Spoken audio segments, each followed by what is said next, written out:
Hello, Oscar. Grandpa here. How are you today? Have you been having lots of fun sledding with your little sister Annabelle and Mummy? And I think you went to the wildlife park as well, didn't you? And I saw the pictures and the train with all the decorations on it. Absolutely looked wonderful, didn't it? I hope you had a lovely time. Anyway, it's hi from Grandpa, hi from Moosey. Moosey's being a bit naughty here, but we'll see if we can settle him down. You being naughty? No, I'm not being naughty. No. Anyway, say hello to Oscar. Hello, Oscar. And how are you? Yep, so do you think, Moosey, I ought to do a bit of reading from The Lucky Snow Leopard? I think so too. So, Moosey, you going to sit down there? Yeah, you be good. No messing about, mine. So, what do you remember, Oscar, about the Lucky Snow Leopard? Well, Great Uncle Horace had come along, hadn't he? And he'd gone and put the star on the Christmas tree. And he'd come home with two new animals for the zoo, a gorgeous snow leopard and her cub. And Zoe said, I suppose he did look a bit like Santa with his white beard and red hat, but there's still 5 sleets left until Christmas, you know. Bertie let out Bertie the elephant. They were in the elephant enclosure, weren't they? Bertie the elephant let out an impatient sigh, and Zoe smiled. Listen, Bertie, Meep and I have to go home now. It's almost our bedtime. And if you go to sleep now too, it will be morning. Then there will only be 4 more sleeps until Christmas. Bertie's eyes grew wide, and he nodded eagerly. Zoe and Meep giggled as the little elephant dashed over the trees he usually slept under, flung himself down on his cosy bed of hay and straw, and closed his eyes tightly. I think Bertie wants it to be Christmas even more than we do, Meep, Zoe whispered with a grin. So it's chapter 4 now, skating fun. Whoa, that looks like Pip the Penguin skating, doesn't it? Mum, I'm already wearing a jumper, laughed Zoe. I don't need 2. It was the next morning, and Zoe was getting ready for her first try at ice skating. Whoa, Oscar, ice skating. You like ice skating, you're really good at it. Her mum had made her eat a big bowl of hot porridge and wrap up in lots of layers. Put this scarf on then, said Lucy, winding it around Zoe's neck. You have to stay warm today. Ice skating is very chilly, and I don't want you to catch a cold for Christmas. Great Uncle Horace arrived with a cheerful knock at the door. He was wearing a thick coat with a big furry hood, and his nose was red from the cold. You look snug, Zoe. This is my favourite coat for ice skating. It was a present from an Eskimo. It has lots of useful pockets, so I've brought snacks in case we get peckish, she added, pulling out a custard cream biscuit and crunching it happily. So, Oscar, his Great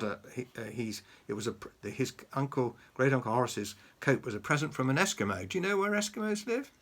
Yeah, that's right. Yeah, they do, don't they? They live there in the Arctic, where it's really cold. Will the ice skating rink be busy? Zoe asked as they walked through the zoo. There were lots of visitors today, wrapped up warm and drinking cups of hot chocolate as they wandered around. Not today. I've decided that the rink will just be for zoo staff today as a special treat, explained Great Uncle Horace. Visitors can try it out from tomorrow.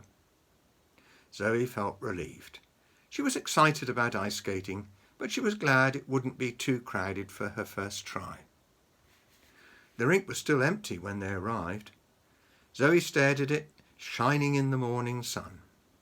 She thought that the perfectly smooth ice looked like a giant mirror. Great Uncle Horace found a pair of ice skates in her size and showed her how to lace them tight. You're ready? How would you like to be the first person on the ice? He asked, helping her stand up. Yes, please, Zoe beamed. Then she looked down at her feet. Oh, but I don't know how to do it. Great Uncle Horace smiled. Why don't you watch how the penguins slide along the ice? He suggested, his eyes twinkling. That might give you some ideas. I'll come and join you as soon as I've found some skates for myself.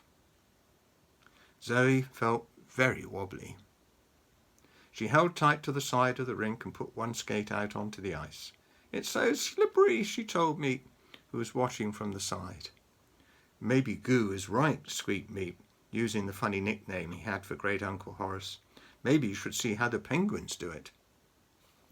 "I could ask them for some tips," said Zoe. The penguins' home was on the other side of the fence. Zoe glanced around to check that Great Uncle Horace was still busy searching for skates, then called out, "Polly, Pip, everyone, can you help me?" The penguins waddled over, looking interested. "How do you stay up on the ice?" Zoe asked. The little penguin Pip, you remember Pip, don't you, Oscar? He didn't know he was really a penguin, and it took a lot of effort on Zoe's part, didn't it? Until they went for a swim, didn't they? And Pip knew that's what he was, a penguin, and he loved swimming. The littlest penguin Pip peeped proudly at Zoe. "Okay, Pip, show me," Zoe replied, smiling at the tiny penguin. She watched as he slid his small black feet out in front of him, one by one. Then she took a deep breath and slowly slid one skate forward a little bit, then another, with her arms out for balance.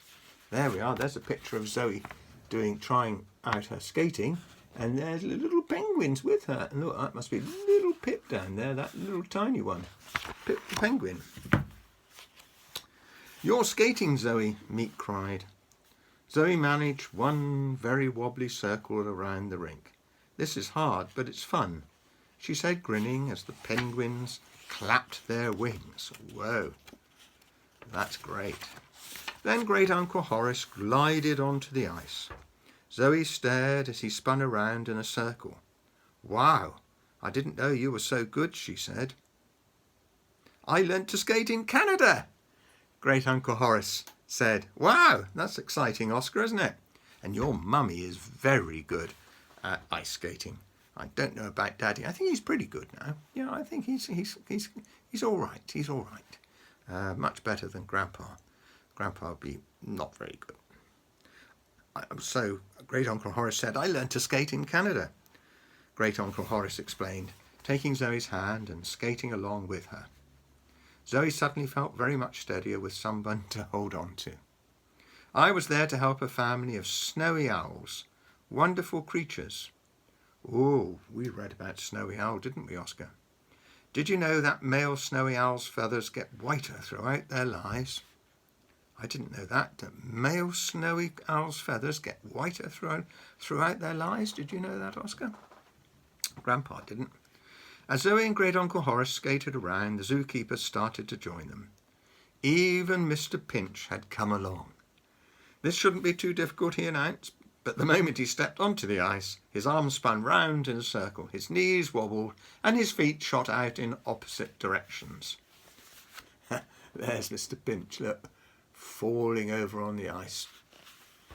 "Oh dear," whispered Great Uncle Horace as Mr. Pinch fell flat on his bottom with a noisy thud. Zoe heard the penguin squeaking with laughter, and she tried to hide her smile. After a while, Zoe's legs felt tired, so she decided to have a rest at the edge of the rink. As she sat down watching the others skate, she had an idea. "Meep, why don't we go and visit the snow leopards while everyone's busy here?" she whispered. Zoe quickly swapped her skates for her boots, then she and Meep slipped away. The path outside the snow leopard's enclosure was closed to visitors for now, because Great Uncle Horace said they needed peace and quiet to get used to their new home. Zoe and Meep tiptoed past the no entry sign. "Shall we use your necklace to go in, Zoe?" Meep asked. Zoe hesitated. "Let's stay outside for now, Meep. The snow leopards don't know we want to be friends yet, and it might be dangerous." They peered over the fence. It was very quiet, and all Zoe could hear was the trickle of the waterfall. "I can't see them," she whispered. "Are they going to be there, Oscar, eh?"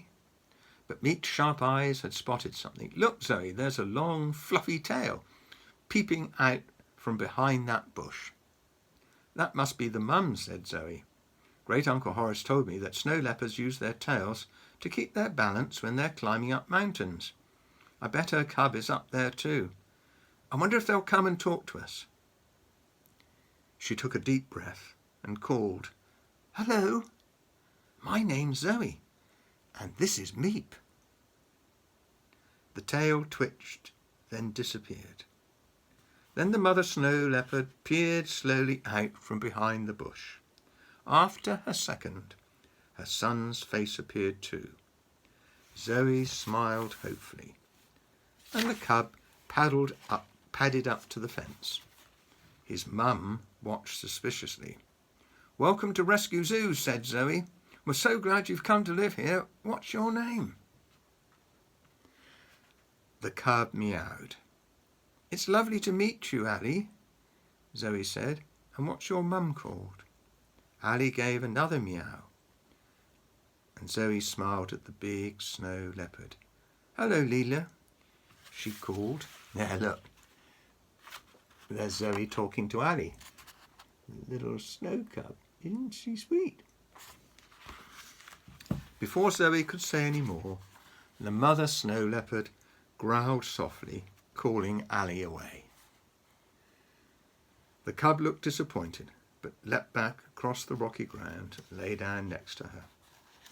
Zoe sighed. "Ali seems nice, but his mum doesn't trust us yet, Meep," she said. "At least we've said hello. That's a good start, and we'll come back tomorrow to try again." So there it is, Oscar. There's our reading for this week. I wonder what's going to happen next week with more stories about the lucky snow leopard. I think we might find it's a sleepy snow leopard. Well, we'll have to wait and see.